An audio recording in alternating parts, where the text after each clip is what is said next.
and good evening. Welcome to the Deltahead stream. I am James Howell, or Buenas noches, as my new linguistic uptake would have it.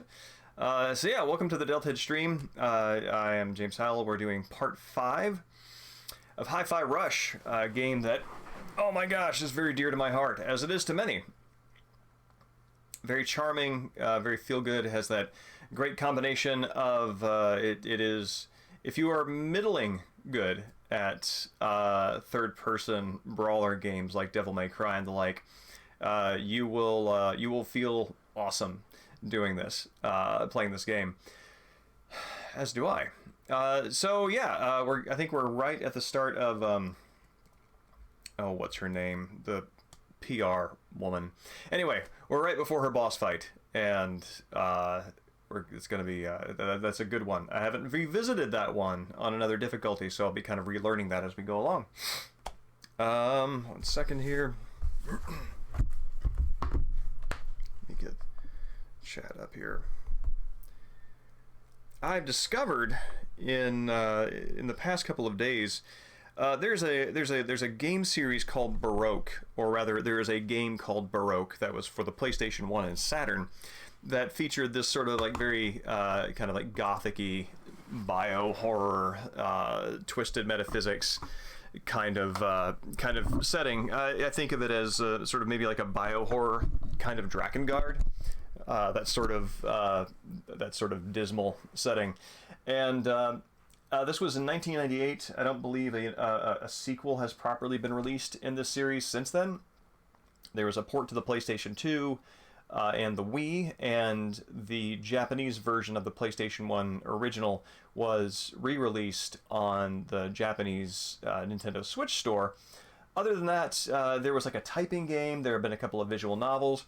But they decided to release a hyper-casual game that's basically Frogger on the on mobile devices, and this happened last year. There's like zero promotion. The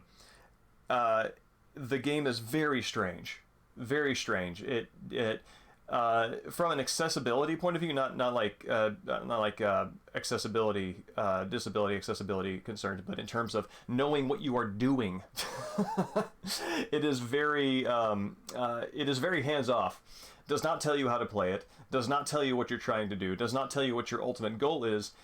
Just leaves you to it, and you can figure it out pretty quickly. But it's very nice and refreshing to see a game in this format that genuinely is not that concerned whether or not you have your bearings right at the start, because I feel like that sort of tutorializing is something that a lot of mobile games struggle with.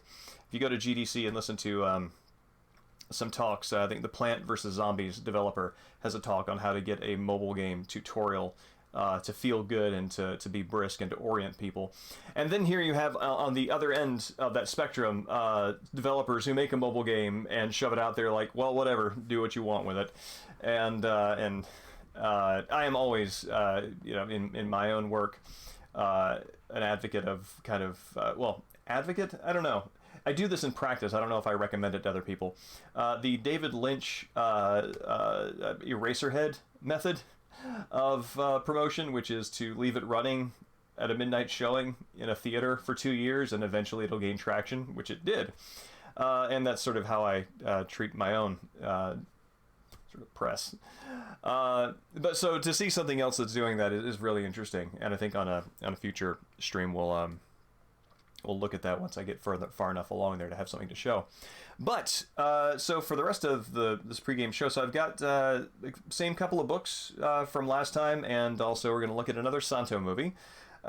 This is Jose Olivares's Promises of Gold, and I finished it's you see using the book jacket as a free bookmark. The first half of this book is in English, the other half is in Spanish. It's the same poems but translated into Spanish from English, because I believe English was their original version. So I've finished the English versions of the poems, and I'm going back through and rereading the ones that I really liked. And I think soon, as it's really nice to have the English and Spanish here at the same time, so that as I'm picking up more Spanish, I'll be able to visit that a little more intentionally. Heather Levi's The World of Lucha Libre, an anthropologist's look at lucha, and explaining it for folks who are both high-minded enough to kind of want like an anthropological look, and also enthusiastic enough to enjoy it in first person without having to have the pleasure mediated with your brain. And also Rosario Castellanos' Book of Lamentations, which continues to be amazing. Evening Swimming, I am glad that you showed up, because this is the right time to bring this on. Here we are, Santo el Enmascarado de Plata. In Asesinos de Otros Mundos, Killers from Other Worlds. Or killers of other, not killers of other worlds, they do not kill other worlds, but they are killers, and they are from other worlds, and that is who Santo fights. I almost said Samson, his English localized name in the films. It's very strange that Santo had Samson as a localized name for the U.S. market, because as a cultural sort of icon for folks who know it, he still has, you know, American cultural penetration as Santo, and so it's interesting that he had a localized name, but yeah, so this is very strange, as many of these movies are. And this is strange for reasons that the other ones are not. It's strange for its own reasons. And I will say I think this is one of the weaker Santo movies that I've watched. And at this point, I think I'm up to 10 out of 50. And it's a little meandering. It's unclear, more so unclear what the actual source of conflict is. Based off of the structure of the movie.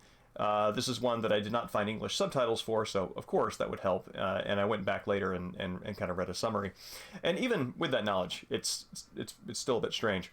So yeah, so the credits have this very very novel and interesting way of decorating themselves with these sort of cutout silhouettes of Santo. I don't know if these were maybe photographs or stills they took of him and then decided to do a drawing silhouette around.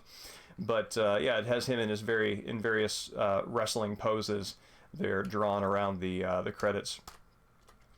But so there are two sources of danger in this movie.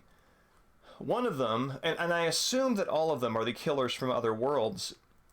The most persistent threat appears to show up on our world primarily, and it is basically the Blob. For those who don't know the Blob as the 1950s movie, that this sort of acidic gelatinous mass that would consume people and leave behind skeletons and that sort of thing. So there, actually, Swimmy, that is a monster that produces some of your favorite things, skeletons out there in the world. But the practical effects on this are remarkably low budget. It is the Three Kids in a Trench Coat school of practical effects, because it is literally just a few ponchos sewn together with like 10 members of the crew underneath. You can see their heads there. All right, going backward.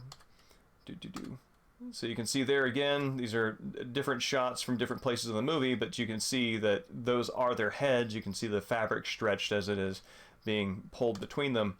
Here you see the monster attacking a couple of mobsters. And here you see it advancing on somebody in their bedroom, because it is, you know, it will get you where you work and get you where you sleep. But it is very obvious, like even there at the bottom, you can kind of see somebody's hand, like they're sort of crawling on the ground to create this. And so that practical effect, it's very funny and very charming. And even as it is assaulting this man at bed, even he seems to have difficulty keeping a straight face. I don't know if the direction was to look scared, but you can kind of see him grinning there, and that's a close up of him as he is being assaulted. He will soon die, this man, and this is the last look on his face as he is incredulous and amused at the monster that is going to kill him in his own bedroom. So yeah, he tries to pull out a gun. He pulls out a gun. He succeeds in pulling out the gun, and tries to shoot the monster. That is the attempt, and possibly does. But what are you gonna do? That thing it eats human flesh. Are bullets gonna stop it? No. So of course, these murders are in the newspaper, and Santo is called in because it's a little beyond the police's ability. This is amazing. I rewatched this 3 seconds of the film several times because I find this transition so strange. Evening arc, this transition is so strange. The prop is so unusual. It is basically the red phone that Commissioner Gordon would use to call Adam West Batman. Not so much the bat signal. Bat signal's sort of like a call to arms. This is the discreet communication. So the head of police goes over to this cabinet that's on the side of the screen, and he opens up a door, and as he opens the door, a model of Santo's head with the mask on it swivels out, and you see him reach toward the mask, right? But it does not stay there long enough to see what he does with it. It just cuts immediately to Santo's face up close. This mechanism is never referred to again. And bear in mind, this is not him summoning Santo in some way or reaching out into his mind. It kind of is. There are several different ways to contact Santo in these movies, and this one, they just sort of reinvent it each time. But it is a model of Santo's head that he interacts with, and it's not like he summons him. There's nothing magical or technological here, because it immediately cuts to Santo driving his Mustang from way out in the countryside into the city because somebody called him on the Santo head.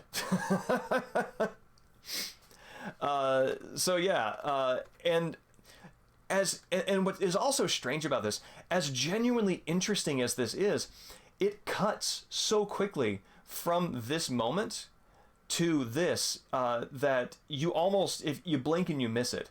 It's such a strange version of this device, this sort of like superhero police, Scotland Yard calling in Holmes kind of thing.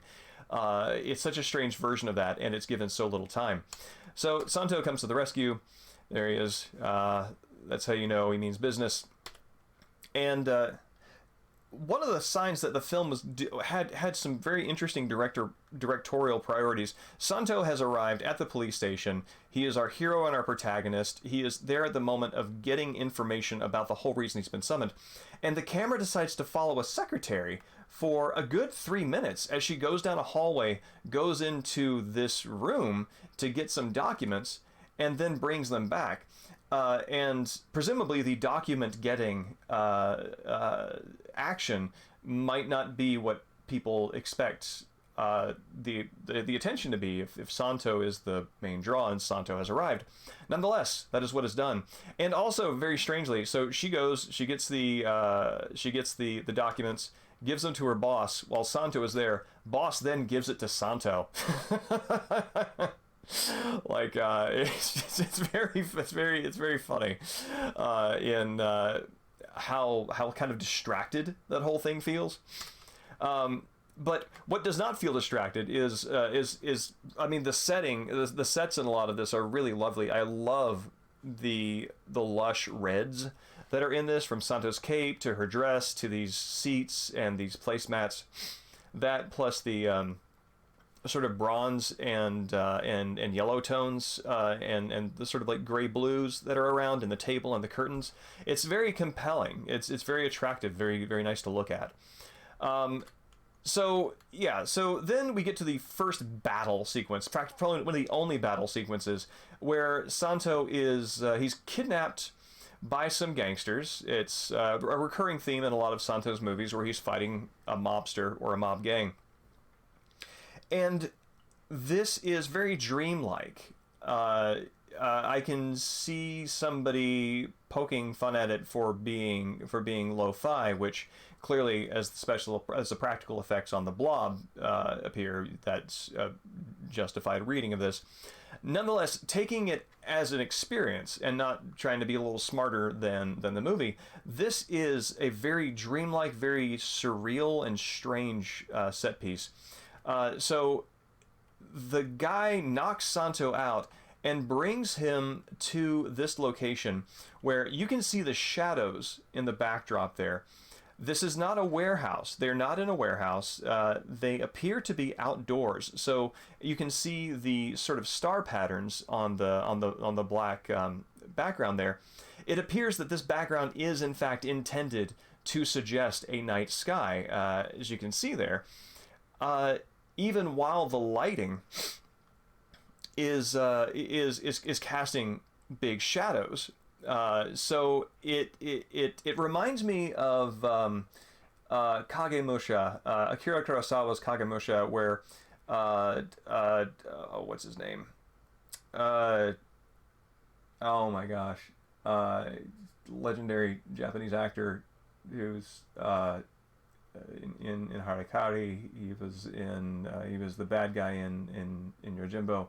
Anyway, there's a dream sequence in there where he is stumbling around and is supposed to be in this sort of outdoor space, but the outdoor space is constructed in a studio, and you can see the shadows. So it is both an indoor and outdoor experience, and this has that sort of same feel to it. And Santo is wrestling. This is where the killers from other worlds appear to come in, because this guy has a golden throne out here in the middle of nowhere with a control panel on it, and he presses a button and a warrior appears to fight Santo. Here you can see Santo getting the better of him. But so there are three of these. The first is a guy with a sort of a round buckler and a spiked morning star, and Santo overcomes this and gives him a good old heave-ho. And once and Santo doesn't take him out. Once Santo gets the better of him, the mobsters just shoot the guy. So we summoned you from Mars or wherever, and you kind of lost a brawl, and we're gonna kill you. Guy number two has a spear and a net. I think maybe some of the otherworldliness of them is communicated in the fact that everybody else, their costumes are sort of playing it straight in terms of being people in human society in Mexico circa 1960s, 1970s. But they all have costumes that are extravagant in the same spirit as Santo's. So yeah, and then he gets him in a headlock and gives him a good noogie, and then he fails. And number three, it's just a guy with a flamethrower. It's just the fury. So yeah, they presses a button, and I don't know where this guy comes from, but he's just a guy with a flamethrower, and he's just shooting fire at Santo. Santo gets the better of him by taking the spear from the other guy that's fallen, throwing it at him and impaling him. As he impales the guy with the flamethrower, it's the sort of thing where the guy with the big gun is now a loose cannon and shooting his own guys. And then Santo picks up a gun. This happens infrequently, but it does happen, where Santo is just like, okay, you know what? Wrestling is great, and that's my primary mode, but let's get this over with. So he just grabs the guy's gun and mows down everybody else, including the guy on the throne, who is the mobster. And so that is the only part of the movie, and this is it's like a 10 to 15 minute sequence. It's the only part of the movie where he actually appears to be fighting killers from other worlds. It is unclear to me whether or not this blob is from other worlds, because if it is, we do not see it arriving from other worlds. This blob, this happens twice in the movie. Santo gains access to a mob's headquarters. Inside their headquarters is a lab are labs, and inside these labs are these little pedestals with these little sort of like brain mold things on them, and those are the things that when they're exposed to oxygen get really big and turn into the big blob things. So maybe they're connected to each other or in some way that I'm not quite clear on, because again, I was only able to sort of follow this through summaries because I didn't get this with subtitles in English. But yeah, so things go awry very quickly, and this consumes this man, and Santo runs away. Santo does a good infiltration sequence. Here's the other lab in the other mob part of town. Inside that little fishbowl up top, you can see the brain sponge-like thing that it will eventually turn into a blob. And I also really like this gray sphere that it's on top of, because it reminds me of the Mr. Saturn. It reminds me of the Mr. Saturn shaped spaceship that Ness and company enter as robots in order to go, I think, back to the past to fight Gygus. And anyway, so it sort of has a Mr. Saturn shape to it, and I think that's very charming.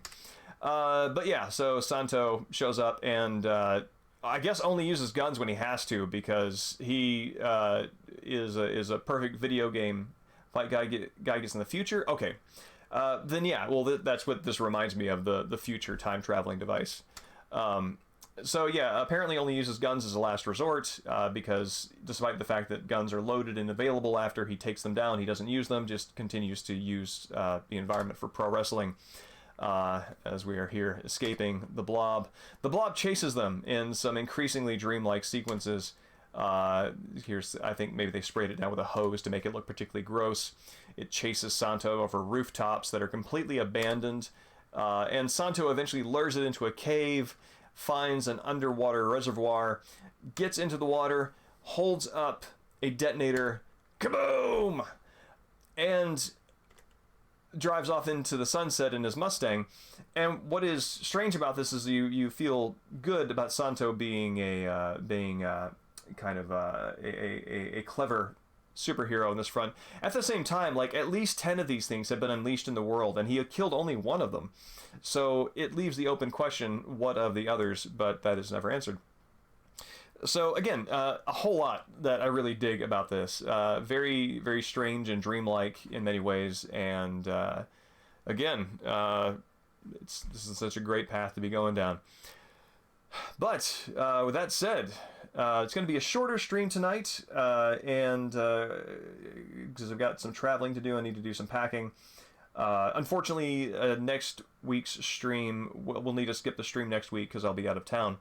But yeah, we're ready to get on to Hi-Fi Rush for about, I would say a good 45 minutes at least.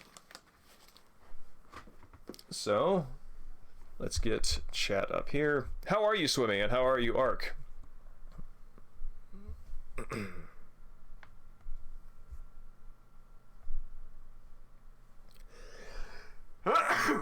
Pardon me.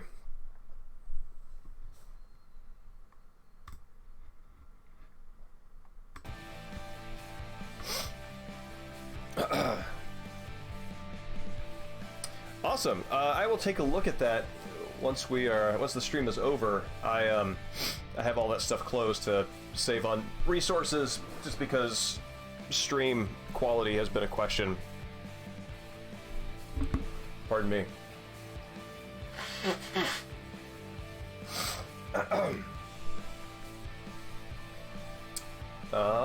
Okay, good.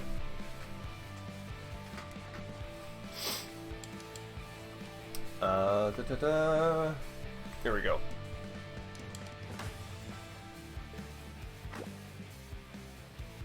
So here we are, normal, yes.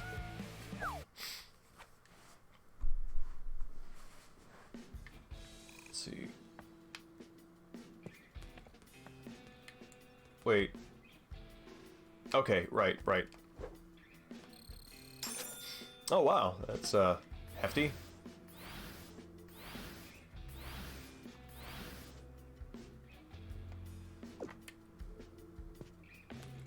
What are my moves?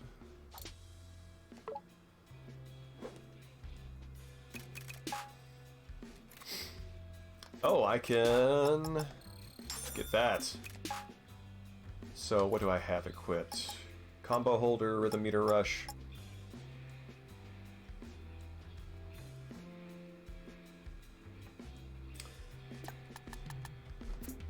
I want the thing that gives me health. Or do I? Yeah, let's equip the Peppermint Cat pet ability. I find that her summoning twin attacks are extremely valuable. Pardon me.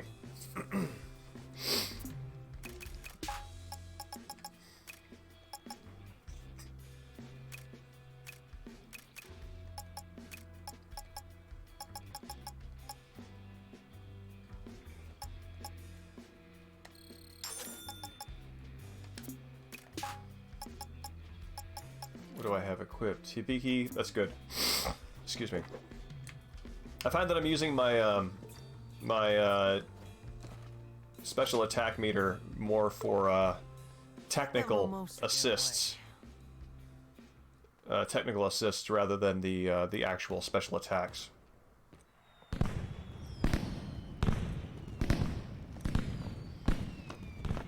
We're here. Okay. What am I supposed to do? Chai, do your thing and get up to the backstage area. The performance time is moments away. You're gonna have to hustle. That path should lead you right to Mimosa's dressing room. Good old Chai sneak attack. I hope it actually works this time. Hey, give it another chance. Surprise her, and you'll get the upper hand. But you've got to move. I'll see you at the show. We'll take her down. Together. 808's playing with a little feather duster there on the side. Excuse me. Here I come, Mimosa. Chai, just follow that hole. I like that. He doing his thing actually involves being thrown through through glass. He just happened to handle the rebound well. Excuse me.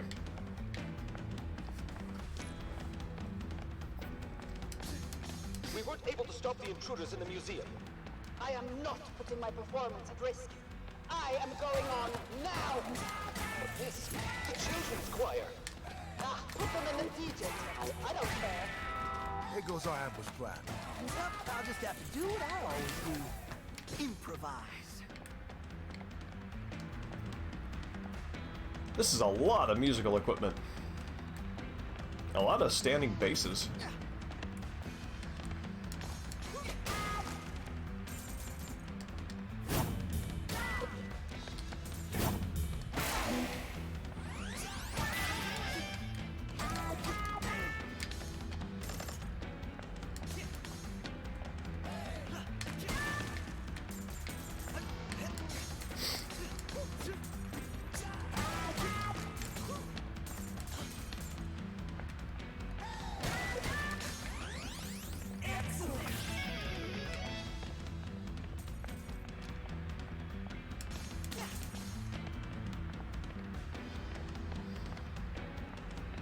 All right.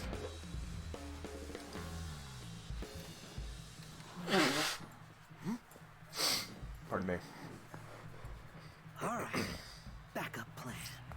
Where are you? On in 30 seconds. Fighting isn't ready. All the dancers on stage. Everyone in costume. Where's Left Shark? I can't find Left Shark. Left shark? This is great. There he is. Get him on stage now.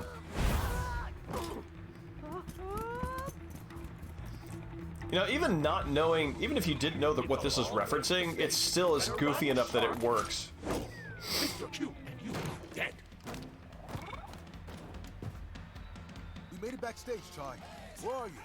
I'm on my way to the stage, dressed as a shark. Ask me anything. Mimosa's on stage now. There's no time to be subtle about it, Chai. Just go at her. With this costume, I don't think subtle is an option.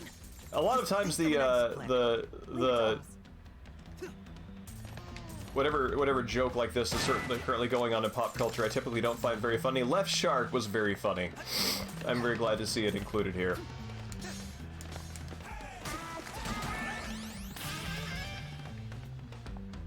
Is there? I think I missed him. Where is he, Ark? Oh, did I probably just missed him, huh? What a delicious evening. As the face of Vandalay Technologies, I just want to thank you for being a part of Project Armstrong. Everyone, put your hands in the air! Thank you so much. This is so on brand, it's amazing. You're gonna be great out there. Oh no, here we go. Yeah, Ark, if you, know where that is, offhand, Look at her. Hamming I would love to know. You gotta get up to the stage. Almost there.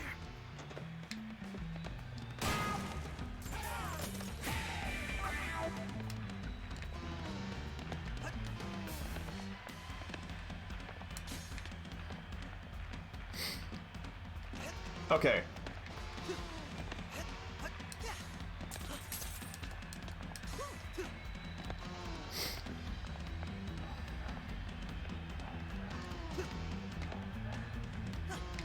Let's do this.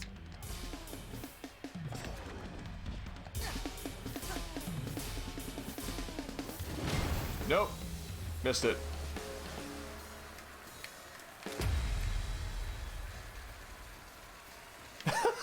$808. You're mine, Mimosa. Wait for your cue, Shark. Give us your Spectra password. You! You ruined... Actually, you're all in store for a very special engagement. One of my good friends is here. Yeah, Mimosa cannot be one-upped in I am the image. Queen of Spin, and this is my show. Assistance! And you out there, get ready for Brass the show. section with evil mook Now face. hit it!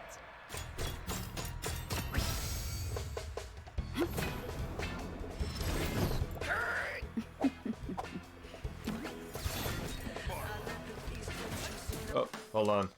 Let's, there. Save my stream archive.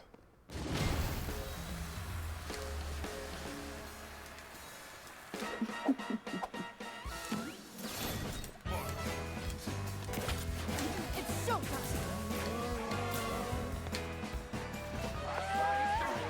Ty, her dress is protecting her. You won't be able to directly damage her. You'll have to stun her to even have a chance. Is a part of me. You'll never. Now, Chai! Do as much damage as you can before her dress comes back online. You won't get away with that. Kai, her dress is back at full power. Call me in and keep at her. Don't give her time to recharge. Let's do this together. Oh, wow. Erase that from the light.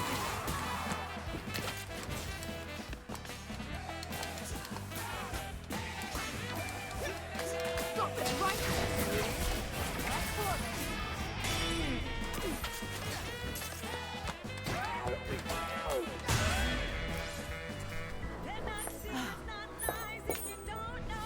Oh, this is entertaining.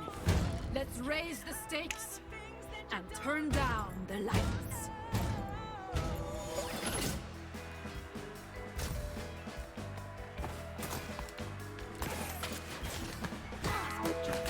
That's the power of my...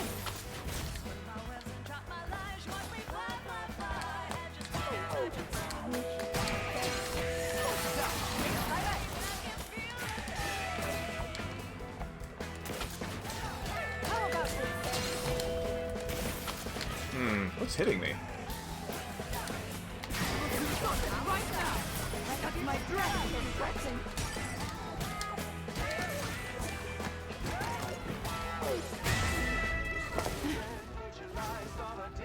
Wow, normal is easy. All eyes on me, Mimosa.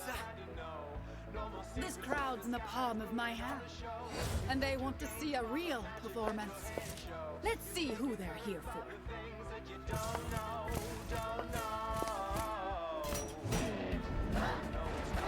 This is good.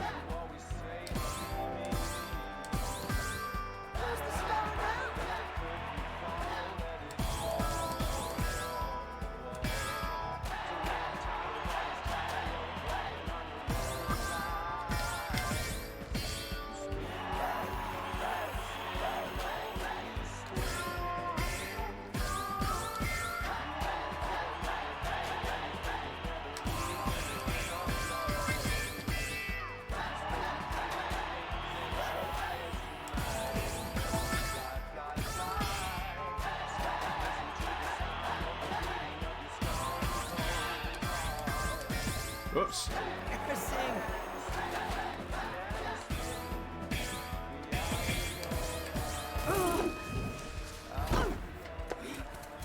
I can see why this would be your favorite No arc. one takes You've my got a limelight and lives to tell arc plays a about lot of it. rhythm games.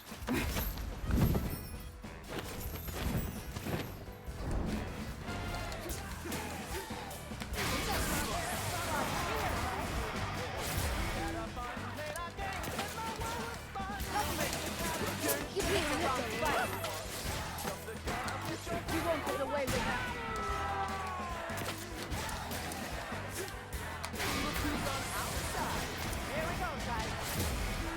I like that Kai has a special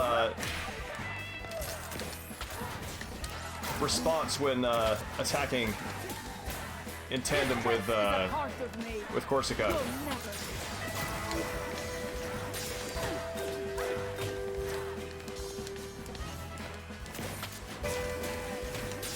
Yeah. Actually, don't know what's happening.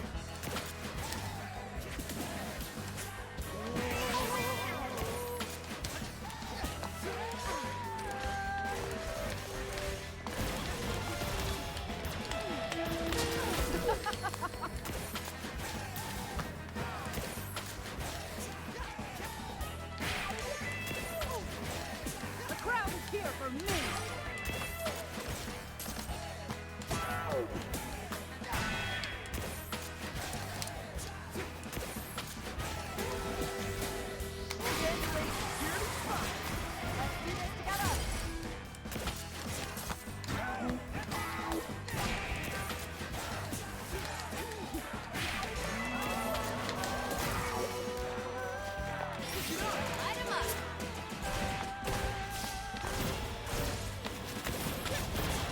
Let me slap some sense into you. Whoa.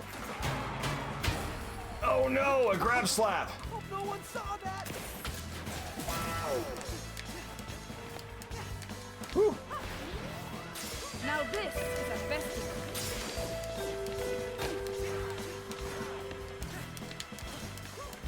Oh, I might die here. The crowd is here for me. I'm gonna die here. Yep, there we go. You aren't even open act material.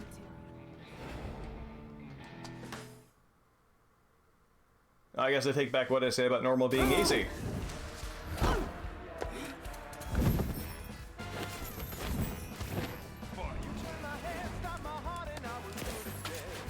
crowd is here for me.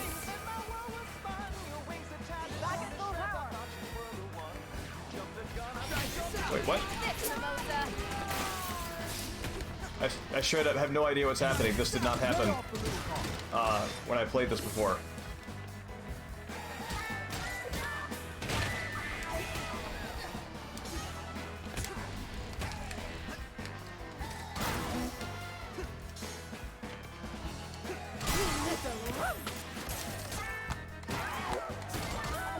You won't get away with that.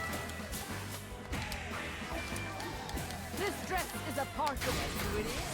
Here we go, guys. You won't get away with that. This dress is a part of it. Heck.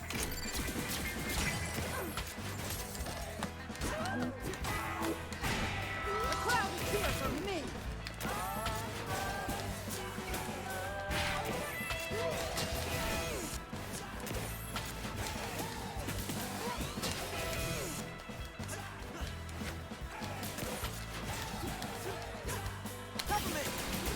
You pick the wrong fight for the festival.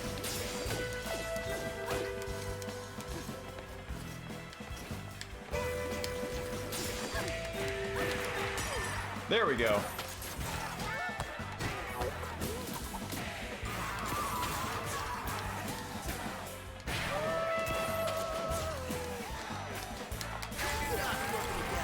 got me for this? You won't get away with that. Ah, I lost that chance. This dress is a part of me. You'll never.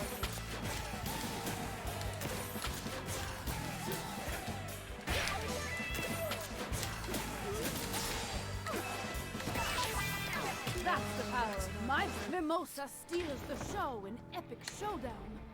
That sounds like a good fluff. Yeah, these feel like old school boss fights in the sense that there are set pieces that if you don't know kind of what they are ahead of time, they're not like anything else you've really seen before, so you have to sort of process what's going on as it's happening.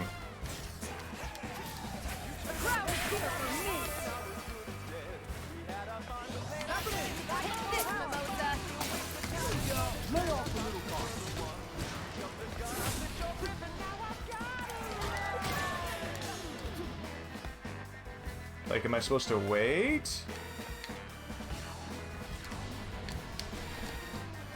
Okay.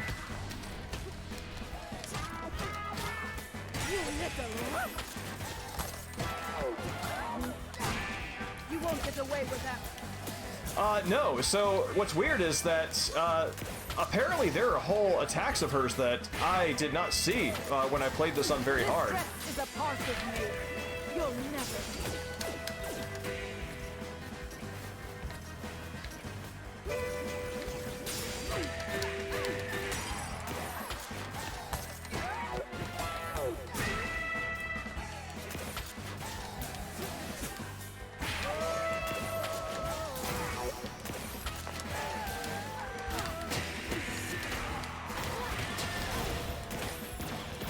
Like, I straight up have no idea what's happening. Stop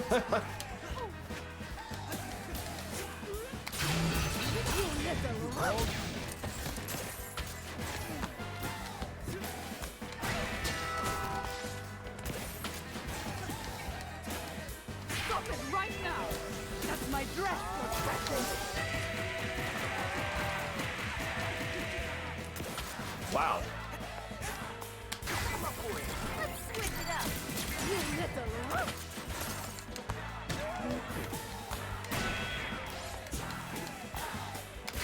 Get us working together. You got me for this? This dress is a part of me. You'll never.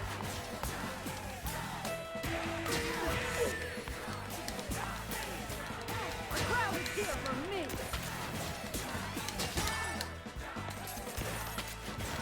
Come on! Ah!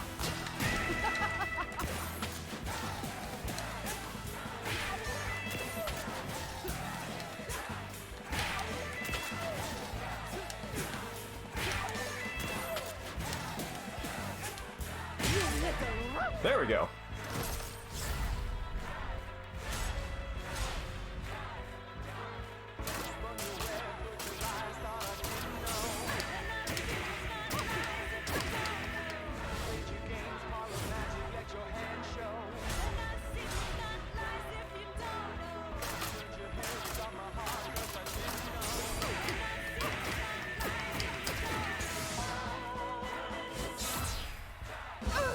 Cool. No, we never lose. Some things you just can't spin.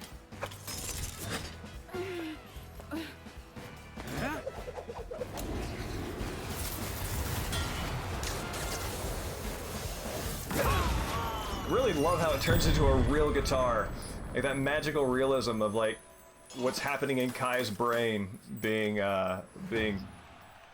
becoming real.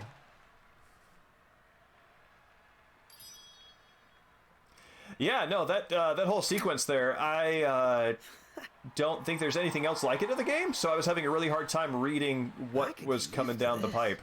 You did good, Chai. Think it might be time to get out of here. Everything ready? Electricity is rerouted.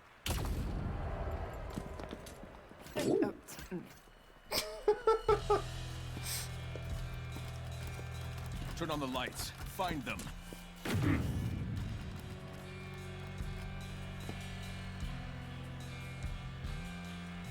Shut the campus down. Which section, sir? All of them! I really like how Kale's design sort of like all pinches, everything sort of is pinching right there at the top of his nose. I'm surrounded by idiots. Well, technically, it's just you and me now. Shut it, Roquefort. Kale, I prioritize shielding the tower, reallocated the budget so not a bug will get in. What do you know about security? You're just a number cruncher. You don't want to upset me, Kale. Why not? I want to see just how angry you can get if those punks make it in here. If it comes to that, I'll take care of it. Now, might I suggest pushing plans forward? After I get a coffee. We shut down the cafe. When I said close the campus down, I didn't mean the cafe! You said Coffee close down subplot. But not coffee, Ropefer, not coffee. You always need coffee for things like this. Open the cafe. And Spectra? We're going to have to accelerate the plans. Settle this like family.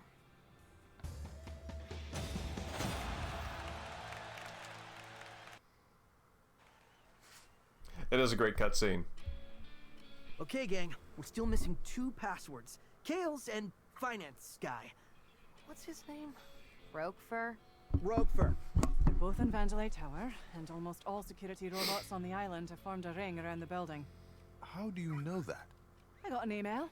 Apparently no one's removed me from the management mailing I list love yet. this detail. Even an ego as big as yours. Like can't corporate overpower that kind of incompetence security, is Mr. like Chai. is a key factor in If Chai can't how take them, our we don't characters have artillery heavy enough advance. to breach a ring like that.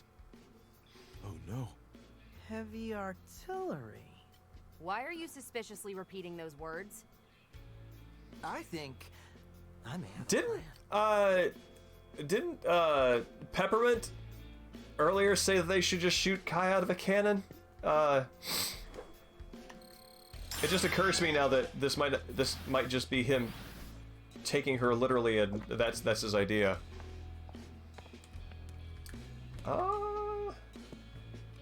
Okay. All right, here we go. Oh, this is great! Oh, I screamed and clapped my hands when I saw this the first time. I needed to come up with... Like, even his posture is like Faye's from Xenogears. I needed to get around. This is just... Or in this case, over it. And it's great because it's so stylistically different from everything else in the game that shoot you out of a cannon right to where we need to go. it could only be a reference. This rules. Peppermint. So right, Swimmy? Those fireworks from the festival. That's why, like, this is a game made for people who were out and about and consuming media in the 90s. For us to use it. Shooting me into Vandalay Tower and right. Like, even right down to the swinging iPod. It's so good. And I actually didn't remember the pictures in the background being part of the Xenogears Disc 2, but yeah, apparently it is. I forgot that. Supposed to be sarcastic. He had so much heart. You just couldn't say no. Yep. With the team in agreement, I snuck through production in the night. It's just Kai's posture sitting there on the couch. I remember feeling that Faye was like just very delicately sitting in that chair during that exposition, and Kai has the same thing. Whoa! What a wild battle! I wish you could have seen it. I can't believe you survived that. That was the most amazing thing I've ever seen. Ah, let's never mention this again. But hey, I'm here now. Anyway, Chai, I need you to sync 808 to the cannon. Once I have access, I can recalculate the trajectory here. So good.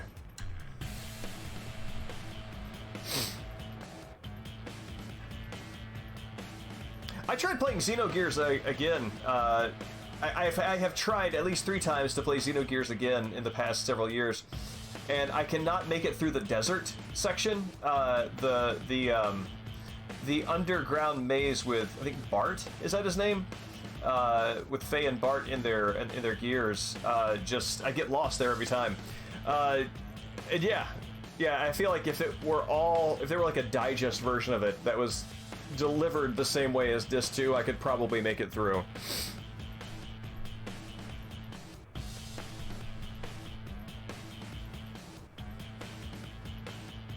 Yes, I just caught your last message when I said that. Yeah, those dungeons are very difficult to make through. In my recollection, I get Breath of Fire 3's dungeons and Xenogears' dungeons confused. We're in. Cinnamon, buddy? I think Xenogears is like maybe like you have to have been there to really enjoy it without feeling there was something Cinnamon, grossly how long for the amiss. cannon prep? My apologies, Mr. Chai, but I need a moment. I'll give you 2 minutes. Do it! Take us, dude.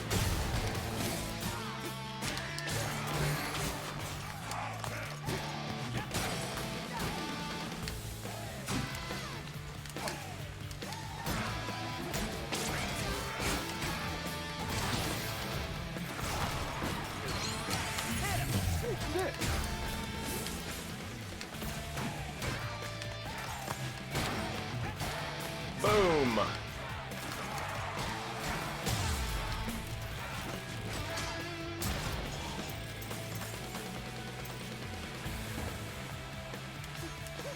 My preparations for the cannon have completed. Now to begin the careful adjustments. Is that the fastest you can go? Mr. Chai, precision is paramount. I made a helpful visual guide to let you know my progress. Oh, there it is. I hope you like my design. Stop the cannon! Chai, don't let them break it. That would be worse than breaking my concentration. Cinnamon, you're taking it the worst.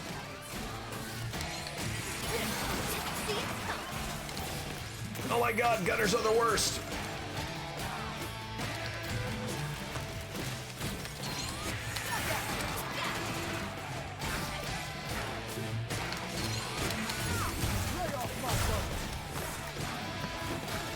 Boom! Ready for this?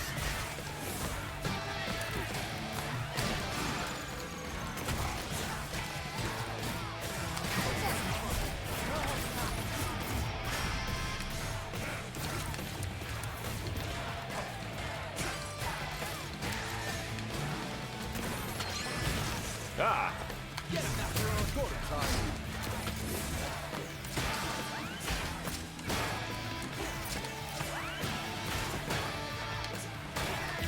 Cinnamon's almost done. Just take out any security left. All right, let's finish this up.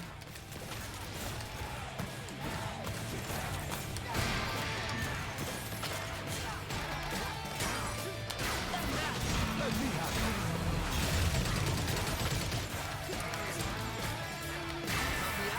Damn time.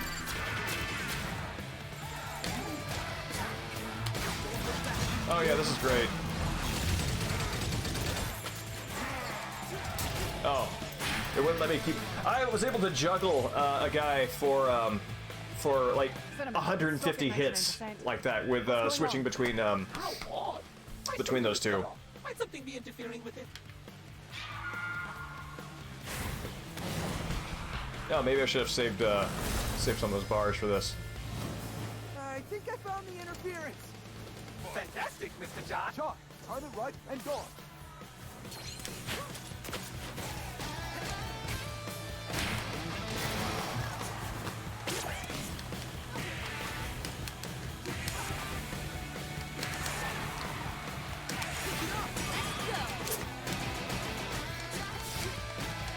You need to bring it down to the ground for me to put out the flames. That's where I come in.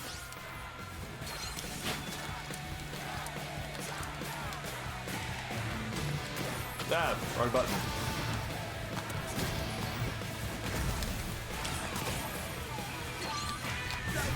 Ready for this?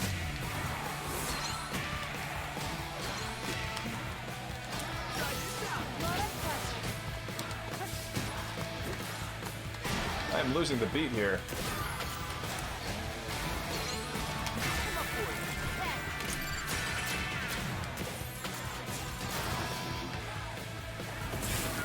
There we go.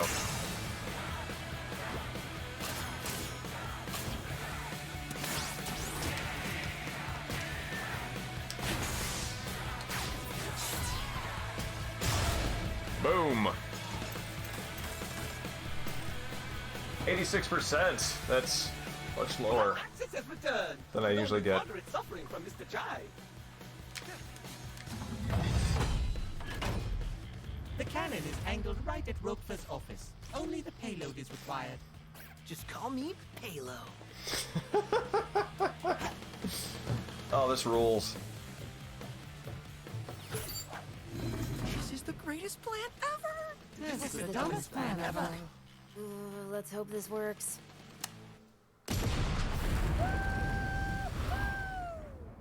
I really like how the animation styles change. Gang, what's that? Like, it's not like Suda Goichi levels of like friction between the animation and illustration styles, but it's there, and I really like that.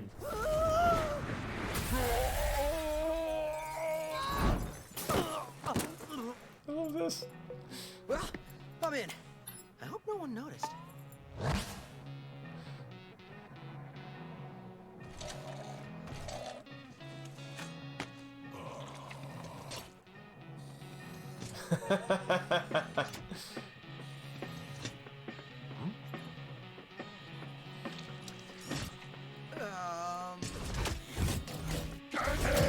Crap.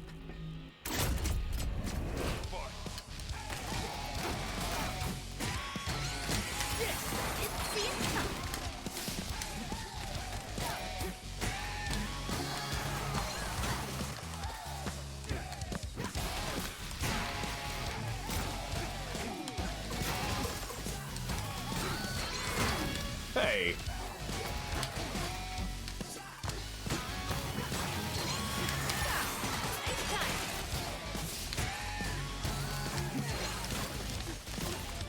Want to airlift you. There.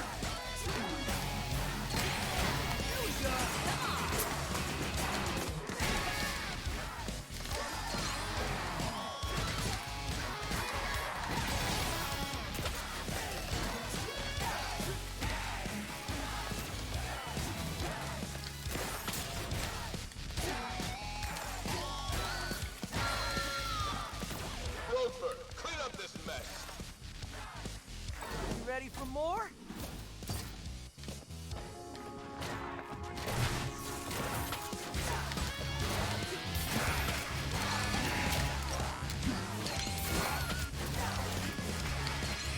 Where are you?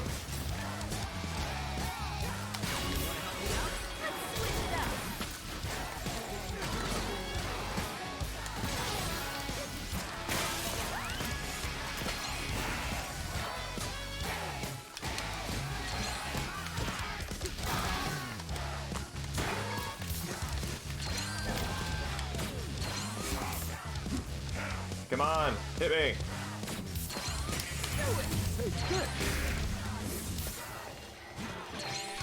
There we go.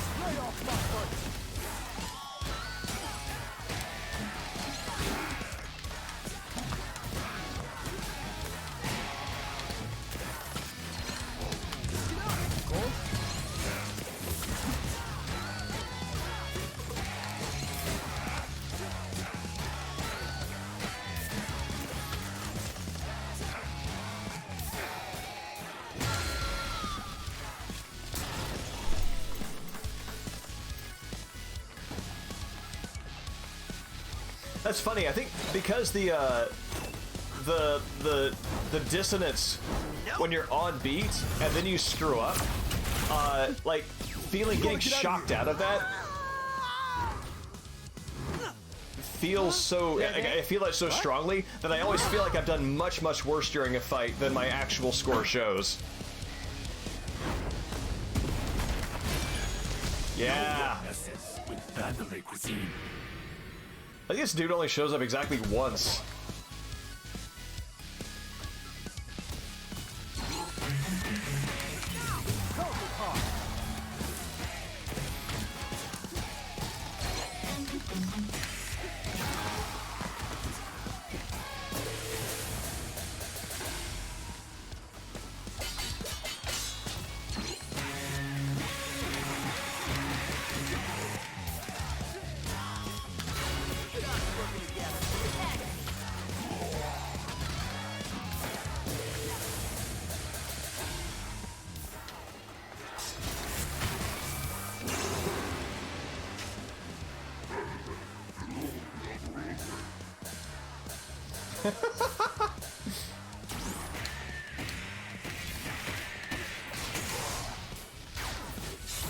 Boom!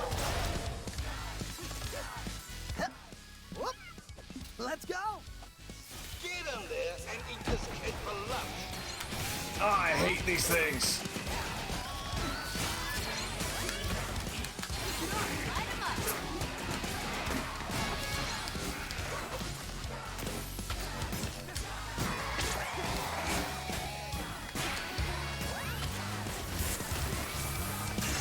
Good.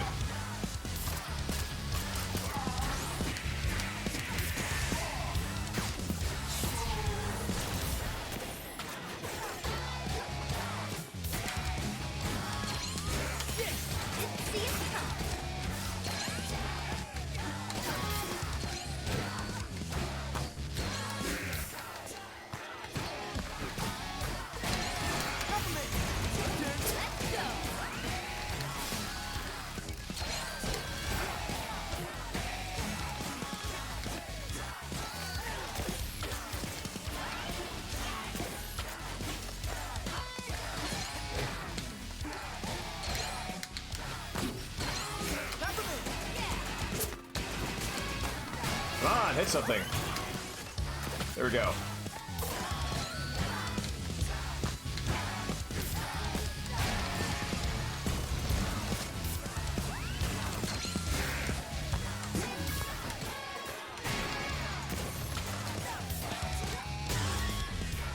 Those gunners, those air shots, I get knocked out of rhythm by those more often than I think any other attack.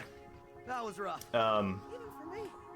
I kind of think that maybe having like a laser sight right before they attack, kind of similar to their ground attacks, that feels like that would make that increase the likelihood that I would catch that.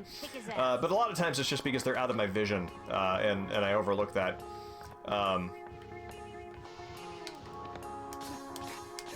Omitting the obvious get good solution, that is one way I might approach that.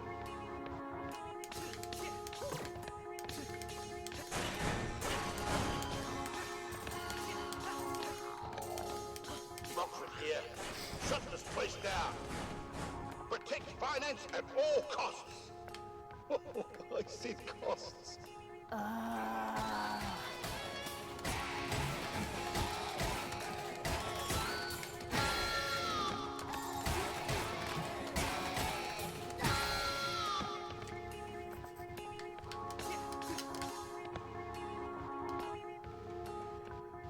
Oh my, it's been quite a while, but I can tell you're in quite a predicament. Did you just sacrifice yourself for my escape? Unfortunately not. I was merely on the way to get lunch. Oh, well. Still, thanks. Always glad to be helpful.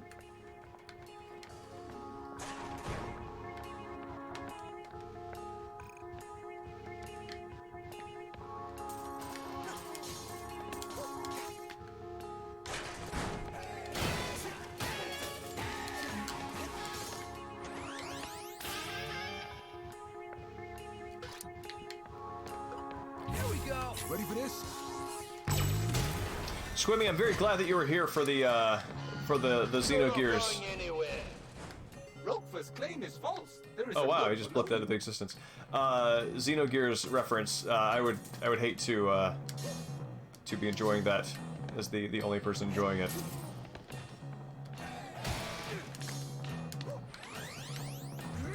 There we go.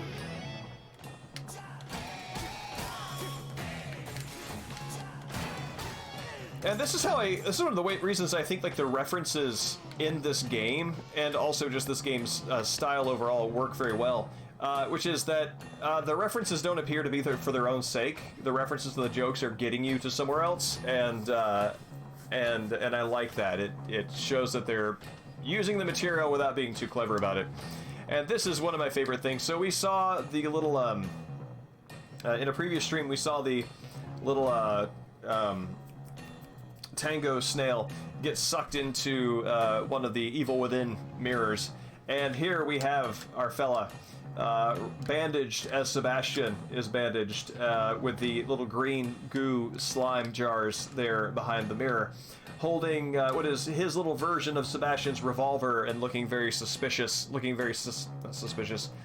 suspiciously, no, looking with suspicion. There we go, around the environment, and I dig that.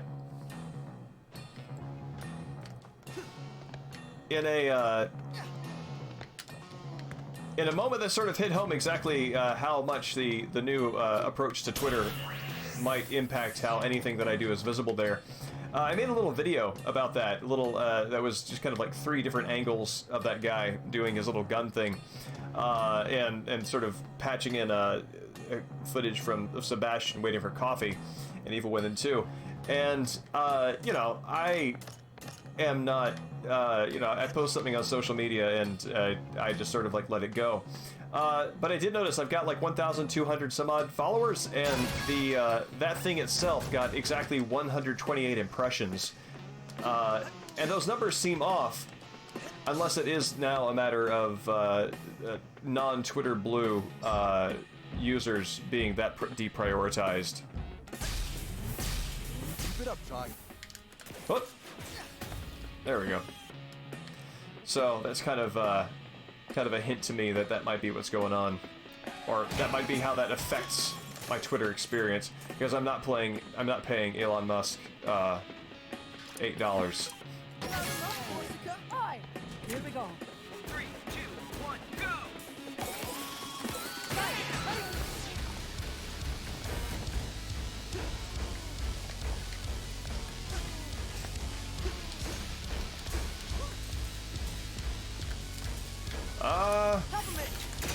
Need help?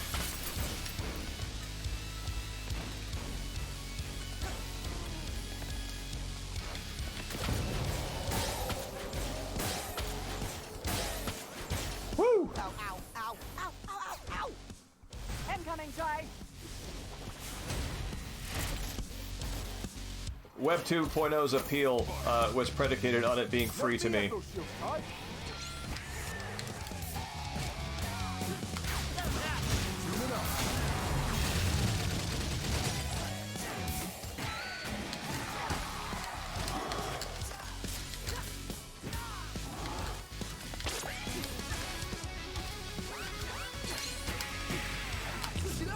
eyes on him.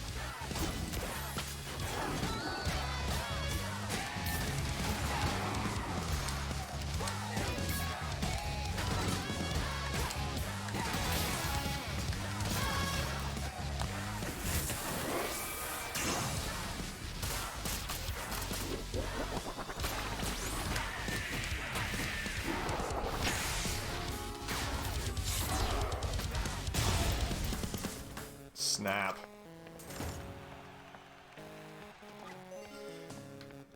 Yeah, the non-streamer mode music in this whole section, I believe it's a Prodigy song, Looks like it's across from an atrium. it's you're coming great. up to. If you find any shortcuts before I do, let me know, okay?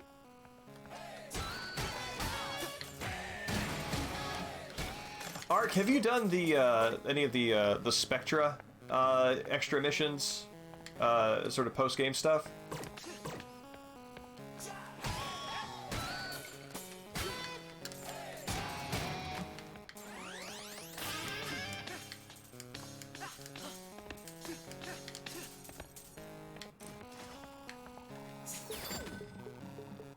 Okay. Yeah, that's kind of where I am right now. I just cleared all of the hidden door missions and just unlocked the thing that's beyond that.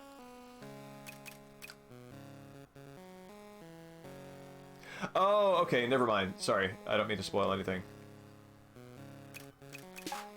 Let's see.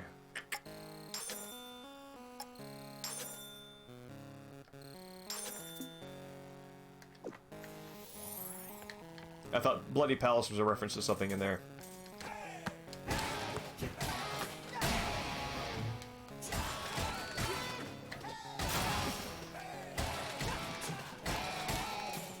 Evening, TJ. It's good to meet you. How are you?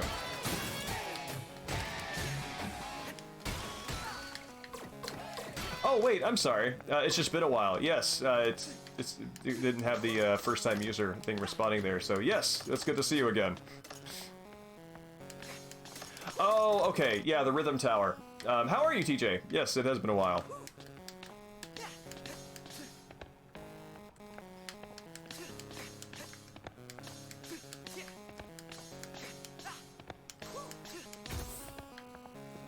Oh, this is a great sequence. Good. Very good. I'm glad to hear you're doing well. Yeah, I stream about once a week, typically on Wednesdays. I see it. It's not sort of like a main thing. I'm not a content creator, so it just sort of fits around my schedule as it can, but pretty reliably once per week. I really like the music in this section. I played the first bit of it, and then something came up real life-wise that broke my attention away from it. So I need to get back to that, actually.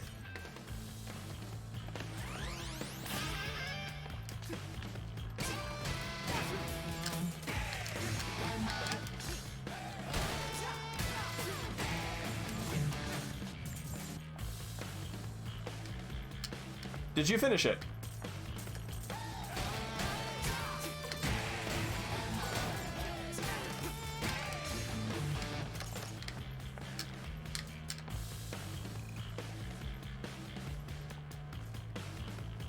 Oh, okay. Oh, man. So I am probably going to get past this next boss over the course of the stream, or maybe I won't. We'll see.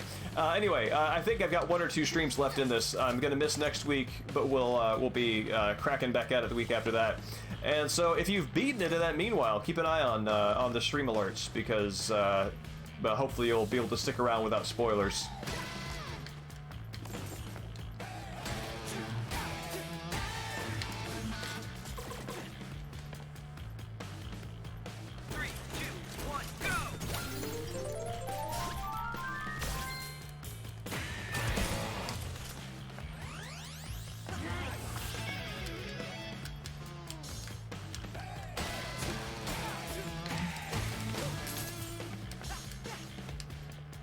Corsica, you out of all of us must know what these doors are.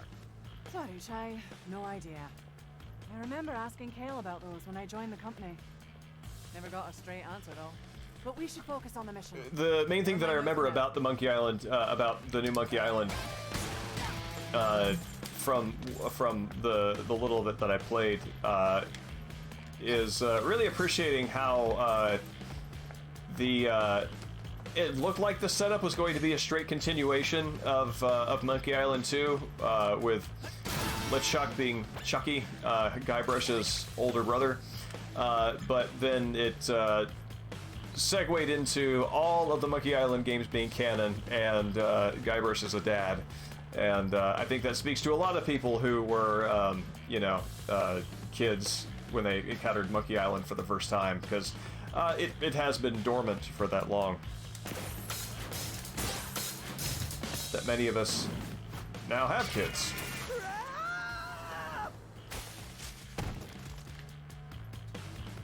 No one panic.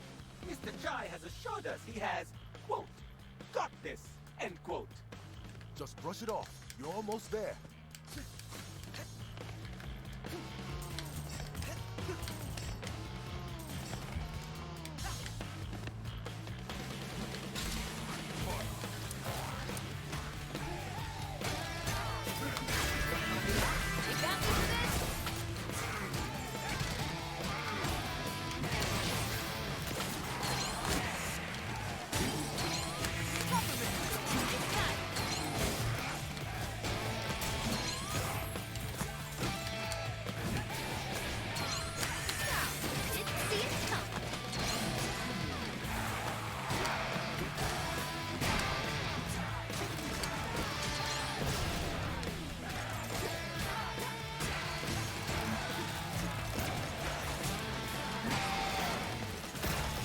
I've never seen the fly on the wall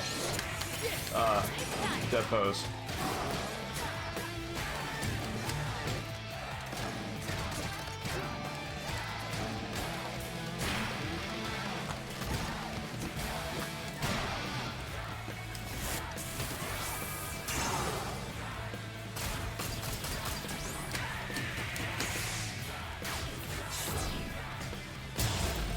Alright, Ark. Have a good day. It's great to see you. Yeah, I'll see you in a couple of weeks on the stream and in the Discord before then.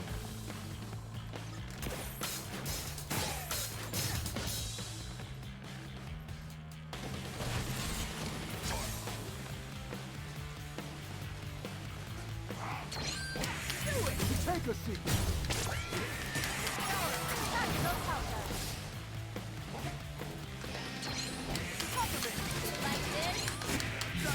Sort of tied.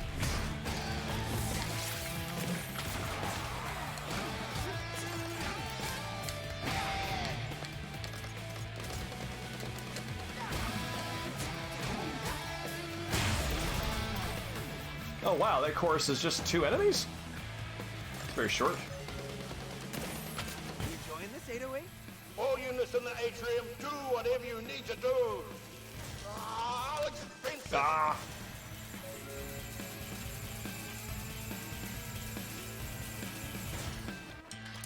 Keep going, Chai. First, I was gonna do that anyway. Second, I can make my own decisions, Corsica. I am an adult. Says a guy who shot himself out of a plane. Hey, it worked. Kinda.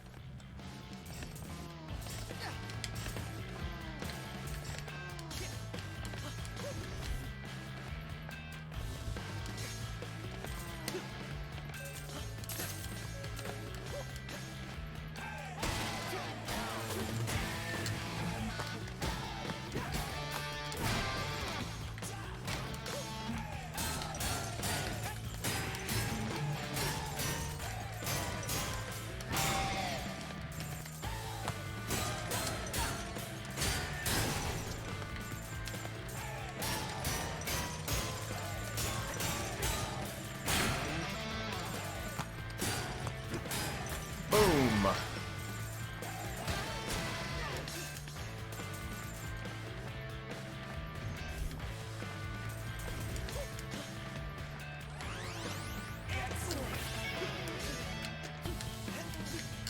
We apologize for the explosions and inconvenience. Please try to focus on your work.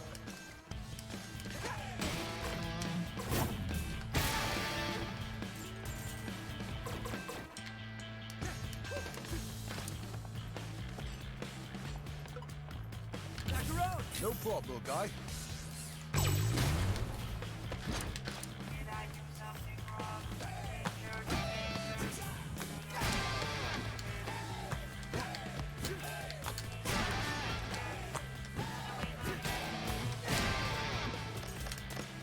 That's the, did I do something wrong that, that makes me feel guilty about doing it?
Alright, I'm gonna get this connection this time.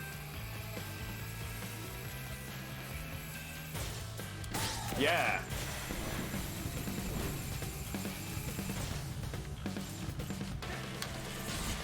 Finally. I'm here.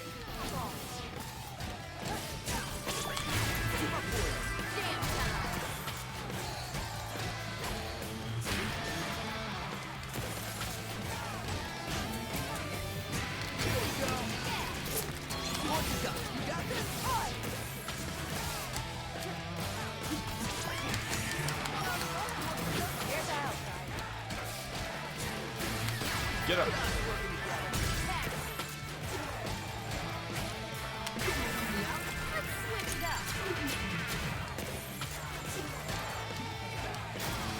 I hate these things.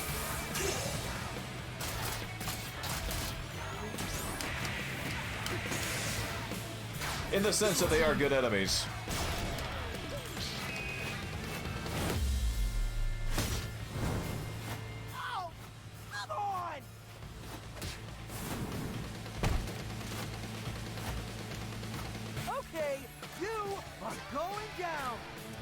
Just working together.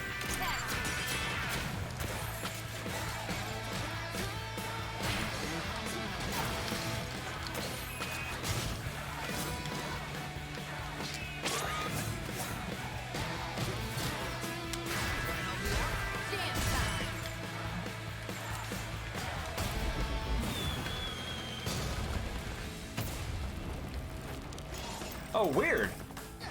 It completely skipped its rhythm finisher phase. Problem solved. Now to get back up.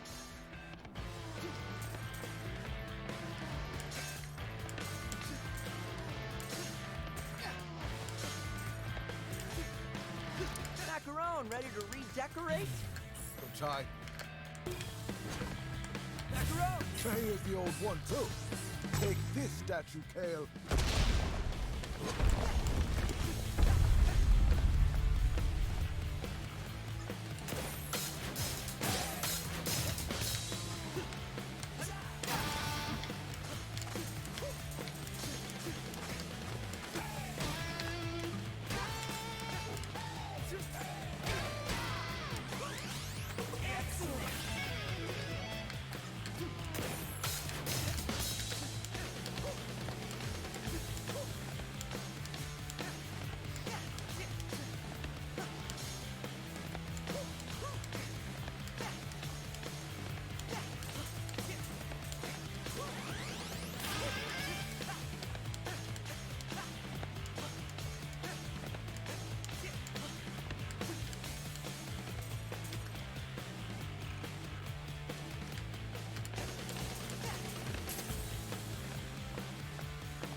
Let's see.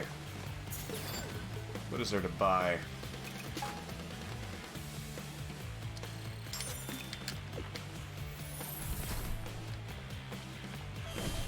Okay. I think this is a pretty good place to call it for the night. I've got some things I need to do before it gets too much later. So, puts us right before the Roquefort boss battle. And that'll be a good place to pick up in a couple of weeks. So, thank you everybody for coming out. TJ, if you're still around, it's great to see you again. And as always, y'all are lovely people. And I'll see you soon. Where's my... There we go.